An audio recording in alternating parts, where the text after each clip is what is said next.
एक मुलाकात ऐसी शख्सियतों के साथ जिन्होंने दिया है अपने जीवन को एक नया मुकाम। रूबरू कराएंगे ऐसी कुछ हस्तियों के साथ एक खास शख्सियत के साथ मुलाकात जयदेव पटेल के साथ नंबर 1 इंडिया न्यूज पर। नमस्कार व्यूअर्स, मैं जयदेव पटेल और आप देख रहे हैं नंबर 1 इंडिया न्यूज। आपका एक बार फिर स्वागत है एक खास शख्सियत के साथ मुलाकात प्रोग्राम में। आज हम बात करेंगे बांग्लादेश की सरजमी से एक बार फिर जिन्ना की तारीफ को लेकर के कसीदे पढ़े जा रहे हैं और इसी के साथ साथ अब जिन्ना को राष्ट्रपिता बनाने की जो मांग तेज हो रही है, आखिर इसके क्या मायने हैं और इसका भारत पर कितना असर दिखाई देगा आने वाले समय में। इन तमाम मुद्दों पर बात करने के लिए हमारे साथ खास समान है रक्षा विशेषज्ञ के रिटायर्ड मेजर जनरल ए के सिवात। मैं जनरल ए के सिवात, आपका बहुत बहुत स्वागत आज हमारे प्रोग्राम में। थैंक यू जी, मैं जनरल ए के सिवात, आपसे मेरा पहला सवाल है कि बांग्लादेश में क्या जो जड़ें हैं कट्टरपंथी की वो इतनी मजबूत हो गई है कि अब बांग्लादेश के सामने पाकिस्तान के अलावा और कोई ऑप्शन नजर नहीं आ रहा है या फिर उनसे उम्मीदें हैं? हाँ, देखो इसमें कोई शक नहीं कि जो जमात इस्लामी जिसने जो बांग्लादेश के अंदर जेनोसाइड और समय करीब करीब 1 करोड़ करीब लोग भारत में बात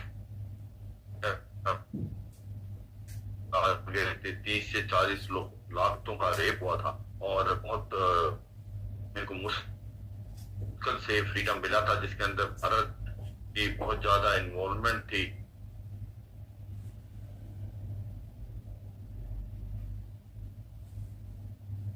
और जो उनकी मुख्य देश हुआ था, मगर उस समय जो जमात इस्लामी थी वो तब भी पाकिस्तान के साथ खड़े हुए थे। और अब दुख की बात है कि वही जमात इस्लामी अब धीरे धीरे दोबारा पाकिस्तान में पैर जमा रही है। और यही नहीं, जो बांग्लादेश नेशनल पार्टी जो खालिदा जिया की है वो भी एक प्रकार से प्रो पाकिस्तान है। आईएसआई का अब पाकिस्तान की जो आईएसआई उसका गढ़ बन गया बांग्लादेश। और एक ये विडंबना है कि जिस पाकिस्तान ने इतना बड़ा जेनोसाइड किया बांग्लादेश में, आज प्रो पाकिस्तान नारे लग रहे हैं बांग्लादेश में।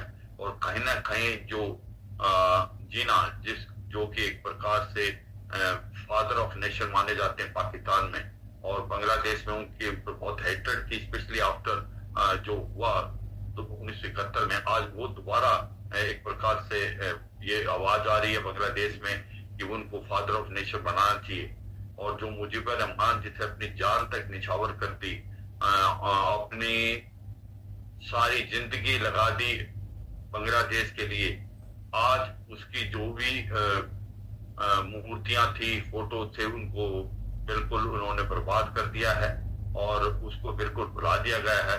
और ये अब नई डिमांड स्टार्ट हुई है पाकिस्तान के साथ साथ बांग्लादेश में भी कि जिना को फादर ऑफ नेशन माना जाए। मुझे लगता है कि बहुत ही अच्छी न्यूज नहीं है भारत के लिए और ना ही बांग्लादेश के लिए कोई अच्छी न्यूज है, मगर इससे यही दिखलाता है कि कहाँ किस प्रकार से प्रो पाकिस्तान फोर्सेज जो है पाकिस्तान की वो बांग्लादेश के अंदर सक्रिय है और किस प्रकार से बांग्लादेश एक प्रकार अब पाकिस्तान की तरफ जा रहा है। एंटी इंडिया सेंटीमेंट पैदा हो रहे हैं। वो कहते हैं कि किसको फायदा हुआ कि ये जो 5 अगस्त के बाद जो कार्रवाई हुई, तो ये हर एक दूसरे देश को फायदा हुआ है except India. India is the biggest loser.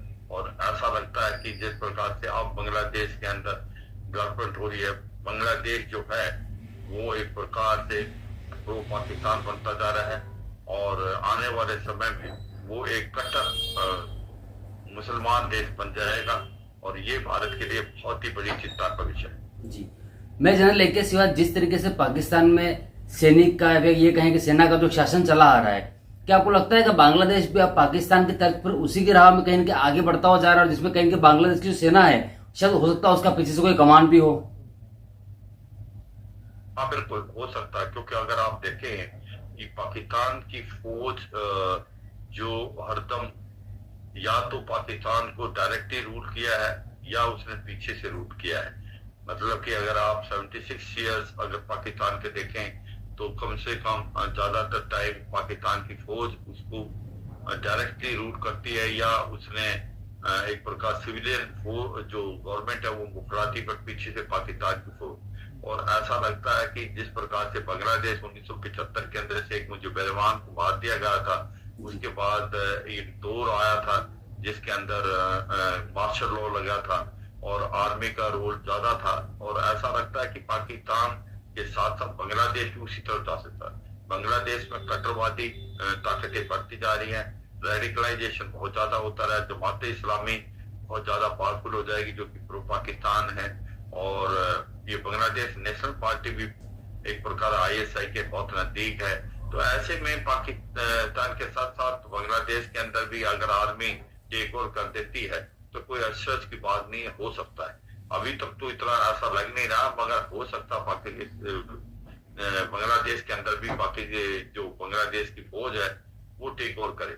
और जबकि लोगों का ये मानना है कि बांग्लादेश की फौज जो है वो तो एंटी पाकिस्तान होनी चाहिए, क्योंकि वो तो लड़ी थी बांग्लादेश के फ्रीडम के लिए, मगर ऐसा भी नहीं है।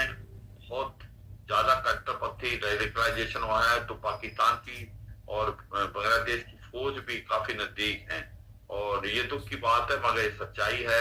वहां पर एंटी इंडिया सेंटिमेंट बहुत ज्यादा है, और जो शेख हसीना के अगेंस्ट सेंटिमेंट थे वो भी एंटी इंडिया बन गए हैं। तो कहीं ना कहीं उनको लगता है कि भारत शेख हसीना को श्रेय दे रहा है, और तो ये सच्चाई है कि इसके अंदर जो भी डेवलपमेंट हुई वो एंटी इंडिया हुई। और दुख की बात है कि जो अमेरिका है उसने भी एक नेगेटिव रोल प्ले किया, और वो भी उसी पेज पे नजर आ रहा है जिस पेज पे पाकिस्तान नजर आ रहा है या चीन नजर आ रहा है। चीन को भी फायदा हुआ है ये जो हरकतें और जो डेवलपमेंट बांग्लादेश में हुई है। कहीं ना कहीं अमेरिका भी ये चाहता था, क्योंकि शेख हसीना ने जो सेंट मार्टिन आइलैंड था वो नहीं दिया अमेरिका को, जिसकी वो चाहता था कि किसी तरीके से वो मिलिट्री बेस बनाए और बे ऑफ बंगाल में एक अपना दबदबा बनाए, और जो एक्टिविटी है चीन को उनको भी मॉनिटर करे। तो ये सच्चाई है कि जो हालात अब पैदा हो गए हैं बांग्लादेश में वो एक प्रकार बड़े खतरनाक हालात हैं।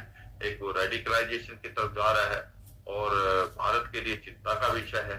और भारत के लिए सबसे बड़ी बात है कि जो नॉर्थ ईस्ट में शांति आ गई थी, क्योंकि शेख हसीना की गवर्नमेंट 2009 के बाद बहुत ज्यादा हमारे साथ कोऑपरेट किया था। जो ये मिलिटेंट थे जो कि नॉर्थ ईस्ट के, उल्फा था या NDFB था, KLO था, NSCN था, PLA था, तो इनकी बेसिस होती थी बांग्लादेश के अंदर चिटागोंग में। उसके शेख हसीना की गवर्नमेंट आने के बाद वो सभी बेसिस बंद हो गई थी, उनको भगा दिया था वहां से, या वो सरेंडर कर गए थे या भारत को दे दिया था। तो जो नॉर्थ ईस्ट में पीस आई थी उसका श्रेय काफी बांग्लादेश की गवर्नमेंट के ऊपर भी था, शेख हसीना की।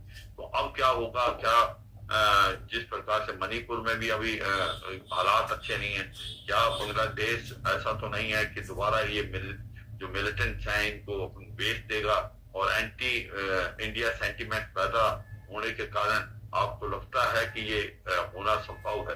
तो ये सच्चाई है कि ओवरऑल डेवलपमेंट भारत के अगेंस्ट है, रेडिकलाइजेशन एक बढ़ेगा, और ये भारत के लिए बहुत ही बड़ा चिंता का विषय जी। मैं जनरल लेके इस वजह अगर हम बात करते हैं बांग्लादेश की जो स्थिति है उसको लेकर, तो रातों रात तख्ता पलट हो जाना, या फिर ये कहें कि इसके बाद जिस तरीके से कट्टरपंथी जो है उनका एक तरीके से हावी हो जाना, क्या आपको लगता है कि इसके पीछे सिर्फ और सिर्फ केवल पाकिस्तान का इन्वॉल्वमेंट है, या फिर कोई विदेशी ताकतें भी हैं जिनका भी इन्वॉल्वमेंट हो सकता है? इसे अक्सर हम जिक्र सुनते हैं, कहीं का चीन का आता है, पाकिस्तान का किसी भी प्लेटफॉर्म की बात होती है उसको लेकर के। तो हाँ बिल्कुल, इसमें डायरेक्ट इन्वॉल्वमेंट है पाकिस्तान का, इसमें कोई शक नहीं। पाकिस्तान की ISI इन्वॉल्व थी, और ये जमात इस्लामी की कार्रवाई की है, और पाकिस्तान की फौज जो थी वो जो बांग्लादेश नेशनल पार्टी है उसकी तरफ भी झुकाव था। तो ये कार्रवाई जो हुई है ये पाकिस्तान ने काफी मदद की है ISI ने, जिस प्रकार से ये 5 अगस्त की कार्रवाई, ये जो स्टूडेंट एक प्रकार यूनियन बताया जा रहा है, ये बिल्कुल स्टूडेंट यूनियन नहीं था, ये एक प्रकार जमात इस्लामी का जो स्टूडेंट विंग है वो इन्वॉल्व थे, वो रेडिकलाइज थे, ये कार्रवाई उन्होंने की। पर दुख की बात है कि अमेरिका हर बारी, चाहे वो 1971 की लड़ाई में भी उस समय भी वो ऑपोजिट फोर्सेस के साथ खड़ा था, और अभी जिस प्रकार से उसने भी एक प्रकार अमेरिका का जो रोल रहा है बांग्लादेश में वो भी बड़ा नेगेटिव रहा है, क्योंकि शेख हसीना ने सेंट मार्टिन आइलैंड नहीं दिया, तो उसने भी नेगेटिव रोल प्ले किया और वो कहीं ना कहीं आईएसआई को उसका फायदा हुआ है। और बांग्लादेश के अंदर जो रेडिकलाइजेशन बढ़ा है और जो ये शेख हसीना को वहां से अपनी सीट छोड़ के भागना पड़ा, इसके पीछे इसमें कोई शक नहीं पाकिस्तान का पूरी इन्वॉल्वमेंट है, कहीं ना कहीं CIA की भी इन्वॉल्वमेंट है। और ये चीन को भी बहुत फायदा हुआ है क्योंकि चीन के भी रिलेशन कुछ अच्छे नहीं थे कुछ एक समय में। और अभी शेख हसीना गई थी 2 महीने पहले वहां पर चीन की विजिट में, तो 2-3 दिन विजिट से पहले ही वो वापस आ गए। तो सच्चाई है ये, बिल्कुल इसमें ISI का हाथ है और कहीं ना कहीं CIA ने भी श्रेय दी है अपने फायदे के लिए। और भारत के लिए बहुत बड़ी खतरा है क्योंकि अब रेडिकलाइजेशन बढ़ेगा और ये रेडिकलाइजेशन अगर बांग्लादेश में बढ़ता है तो हमारे नॉर्थ ईस्ट के अंदर भी मिलिटेंट एक्टिविटी बढ़ सकती है। हिंदूज जो है उनकी प्रॉपर्टी बर्बाद की गई है काफी हद तक। वो लोग हिंदूज अपनी जॉब छोड़ गए हैं जो कि अभी 7 से 8% थे, अब उनकी भी जो सेफ्टी सिक्योरिटी एक बहुत बड़ी प्रॉब्लम हो जाएगी। और ये 23% थे जब 1947 में, और ये घट के 14% रह गए थे 1971 में, आज घट के 7% रह गए हैं।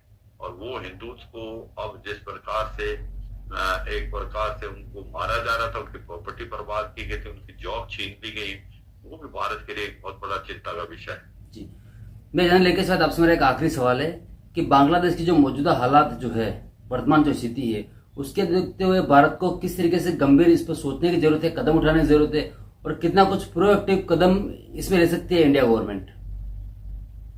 देखो, अभी आप मालदीव का जो एग्जाम्पल हमारे साथ है, Mohamed Muizzu India out campaign पे जीत हासिल की थी उन्होंने, और उनका बहुत प्रेशर था कि इंडिया आउट में जो हमारे मिलिट्री पर्सन वहां डिप्लॉयड थे और हमारे एयरक्राफ्ट भी वहां थे, तो मिलिट्री पर्सन को वो चाहते थे कि वहां से निकले। भारत ने जल्दबाजी नहीं की, बड़े ही डिप्लोमेटिकली इसको रिजोल्व करा। वहां जो मिलिट्री पर्सन थे उनकी जैसे सिविलियन आया और धीरे धीरे हमने अपने रिलेशन इंप्रूव करे मालदीव। कहने का मतलब है आप ये डिसाइड नहीं कर सकते कि वहां पर किसकी गवर्नमेंट है, जो भी गवर्नमेंट हो उसके साथ आप प्रोएक्टिव स्ट्रेटेजी से करें। जिस प्रकार से मालदीव में आज मोहम्मद मिजू भारत के साथ हाथ मिलाने को तैयार हो गए हैं, वो भारत में आ भी रहे हैं, जो एंटी इंडिया सेंटीमेंट काफी चेंज हो रहा है मालदीव में। इसी प्रकार मुझे लगता है बांग्लादेश के अंदर जो भी गवर्नमेंट आती है बांग्लादेश के अंदर, अभी मोहम्मद यूनुस जो एक प्रकार के टेकर प्राइम मिनिस्टर, उसके साथ या कल को इलेक्शन होते हैं वो गवर्नमेंट आती है, तो भारत का नजरिया यही होना चाहिए कि भारत बांग्लादेश के साथ रिलेशन अच्छे करे। और तो ये ऐसे ही कार्रवाई करनी पड़ेगी कि भारत जो भी गवर्नमेंट है बांग्लादेश में उसके साथ प्रोएक्टिव स्ट्रेटेजी से करे। अपने जो एक प्रकार से हमको लगता है कि ये ठीक नहीं हो रहा, वो बातचीत बताया जाए, गवर्नमेंट टू गवर्नमेंट बात हो, पीपल टू पीपल हो।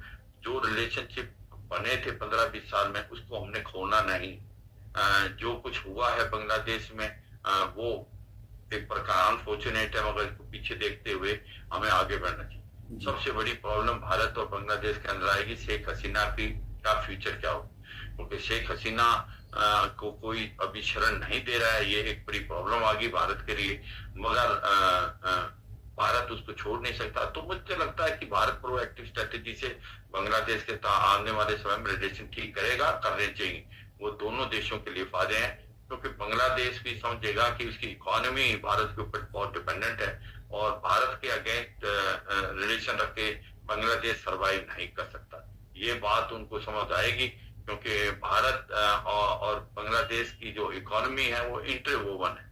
तो इसलिए मुझे लगता है कि हम भी प्रोएक्टिव स्ट्रेटेजी और पॉजिटिव व्यू से जाएं, गवर्नमेंट टू गवर्नमेंट रिलेशनशिप बना के दोबारा जो रिलेशनशिप हमारे ट्रैक से उतर गए हैं उनको दोबारा ट्रैक पे लाएं। जी, मैं जानने के साथ आपने हमारे लिए समय निकाला, उसके लिए आपको बहुत बहुत धन्यवाद। Thank you.